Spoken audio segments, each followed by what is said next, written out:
আমরা একটা বৈরী আন্তর্জাতিক পরিস্থিতির মধ্যে এই মুহূর্তে অবস্থান করছি। এই মুহূর্তে আমাদের দরকার ধৈর্য এবং আমাদের ঐক্য।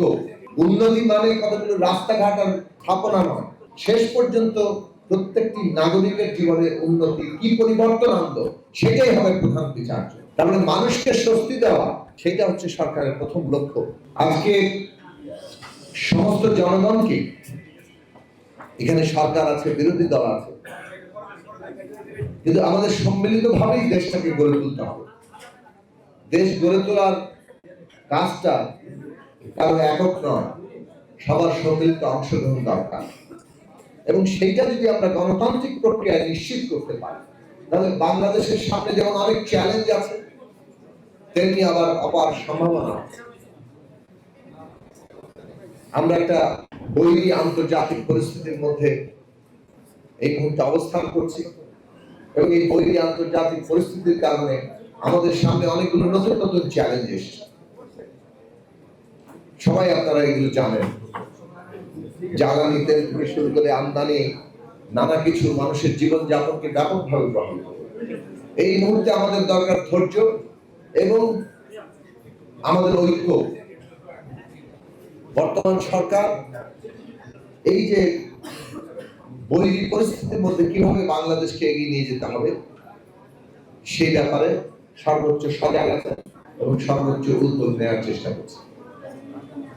একই সাথে আমরা আমাদের দীর্ঘদিনের এই যে প্রতিষ্ঠানগুলোকে ধ্বংস করে দেওয়া হচ্ছে, আমাদের এখানে ব্যাংক ব্যবস্থাপনা পুরোপুরি বিপর্যস্ত করে দেওয়া হচ্ছে, অর্থনীতিকে একটা খাদের কিনারে নিয়ে যাওয়া হচ্ছে।